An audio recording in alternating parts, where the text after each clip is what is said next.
Hello everyone and welcome back to my YouTube channel, Just a San.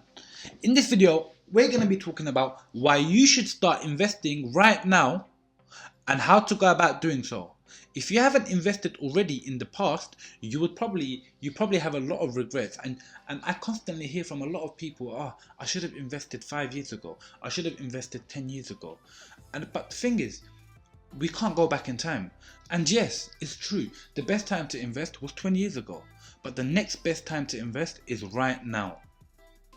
After the intro.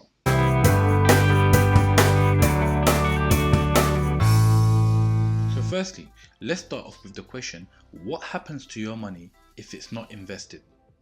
Uninvested money equates to loss of value. The longer you wait with your money just sitting at home, under your mattress or in your bank account, the longer it loses value for, and the less it will be valuable the year after and the year after. This is due to none other than inflation. Inflation is the reason why things such as rent, utilities and bills rise year after year. Now if you want your money to be protected against inflation, you need to invest it, my friend. So let's look at it in this perspective.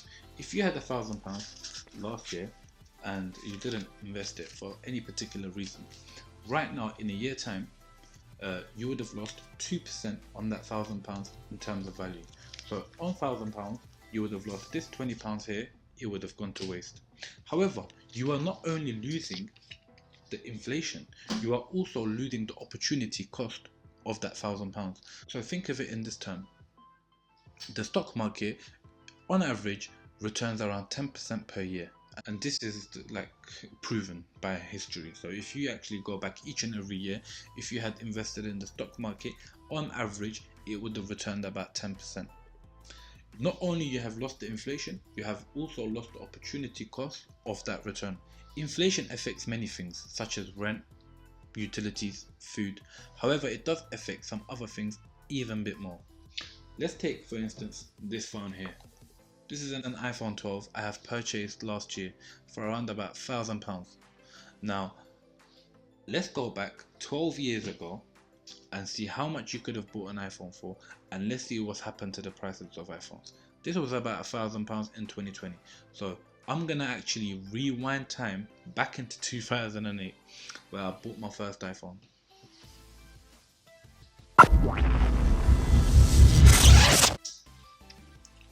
Here we are back in 2008. I purchased this iPhone on 11th July in 2008. It was actually £300, and I think in the US it was $500. That was the release price. Today it's worth nothing. Now back in 2008, if I had bought Apple stock instead of purchasing this for £300, if I had put that £300 or $500 into Apple shares, where would I be sitting today?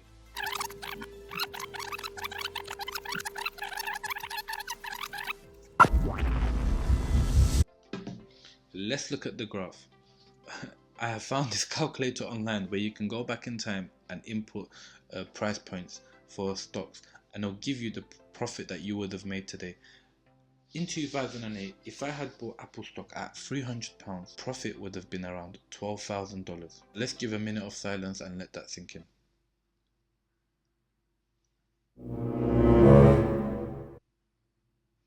Now, if that didn't hurt, I don't know what did.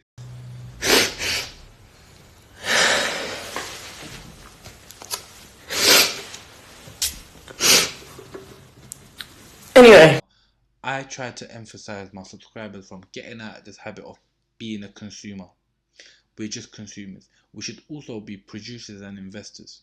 We have to get into this mindset, guys. Year after year, I know so many people who bought iPhone 3, iPhone 4, iPhone 5, including me. If I had invested those amounts into Apple shares instead of buying its products, I would have made so much more money, and I would have had assets instead of liabilities, because these things are only going to go down in value. However, your assets can increase in value and they will pay you back over time. Of course, we need some liabilities in life as well. You need to have a phone, right? But at the same time, why shouldn't you have the phone and also at the same time have some Apple shares and invest into the company as well? Now, how would you go about investing? There's a lot of people out there that want to invest, but they just think that investing is for the privileged and it's for the rich and it's for the elite. And it used to be, this is true. Back in time, 20, 30 years ago, that's how it used to be. I mean, you had to have a broker's account, an investments broker's account, a bank account. Many people didn't even have a bank account, and nobody even knew about how to go about investing. But these days, things have changed because it's easy as one, two, three. You could do it over your phone. You could do it, with just an internet connection at home on your laptop. Everyone's got access to these things. So from now, there's actually no more excuses. If you're making money, if you're saving money, if you've got a salary, if you're saving money, you need to be investing, guys. At least 5 to 10% at worst of whatever you save, you should be reinvesting. So let's get right into the second part of this video, where I'm going to be talking about how to get started investing in a way which, you don't want to obviously lose confidence and lose a bit of money in the beginning. So you want to take as low risk as possible. So I'm going to go through the way I invest. Now, obviously, firstly, to invest, you need to have a broker's account. A lot of people think it's really difficult. They're going to ask me a lot of questions, tax details, and this and that. Guys, it's actually very simple. Once you get into it, you're going to flow through it, and it's just as easy as making a Facebook account. So I use the platform, the broker platform, Etoro. The reason why I use Etoro is because I think they have a really user-friendly interface, and at the same time, it's really easy to deposit and withdraw funds. I'll leave the link for Etoro down in the description if you want to join and have a look. So let's just say that you have $1,000 or £1,000 and you want to get started in investing. It doesn't have to be £1,000. You can start investing with as little as $50 or £50. Many brokers actually have no minimum. Etoro has a minimum of $50 or £50, which is actually very low, and you can get started straight away. So now you decided to invest and you're ready to go for it. The big day has come. It's your first day and you're really, you had your coffee in the morning and you're all ready and you have your money set up and you're just thinking, okay, I'm going to invest. I've got my broker's account, but which shares do I buy? That's the question that's going to pop up. And this is where most people actually just stop, because they just go into a lot of research and they just research company after other. They're scared of taking risks and they're scared of, making a mistake. So for beginners, I don't recommend this.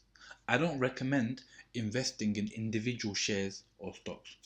What I do recommend is for beginners should always start with index funds. Now, that brings us to the question, what are index funds?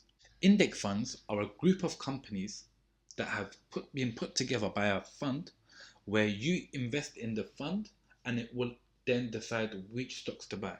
A couple really famous ones is like FTSE 100, Nasdaq 100. We're going to be going for the S&P 500. S&P 500 is the most popular index fund in the world. It's the top 500 companies that trade on the United States Stock Exchange. It includes companies such as Apple, Google, Microsoft, and many more. SP 500 had an average annual return of around 10 to 11% since 1926. So the amount of risk you're taking here is actually very low. So if you do decide to invest around £1,000 or $1,000 into the S&P 500, you can expect to have around a 10 or 11% return at the end of the year, which can bring you a profit of around £110 or $110, depending on how much it actually gained that year. As investors actually start investing and they see these returns in their portfolios, this is actually where the confidence starts building up. The more you see returns, the more confident you get and the more you want to invest.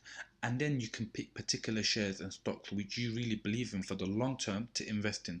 These shares and stocks can actually bring in more significant returns if you do catch the right ones. Some examples would have been Tesla, Netflix, Apple in the last 5 to 10 years. So on this channel here, I do give out a lot of free tips on the best stocks to buy and the best stocks to invest in. So if you would like to find out more about these, watch my other videos and make sure to subscribe to this channel. Thank you very much for listening and see you soon.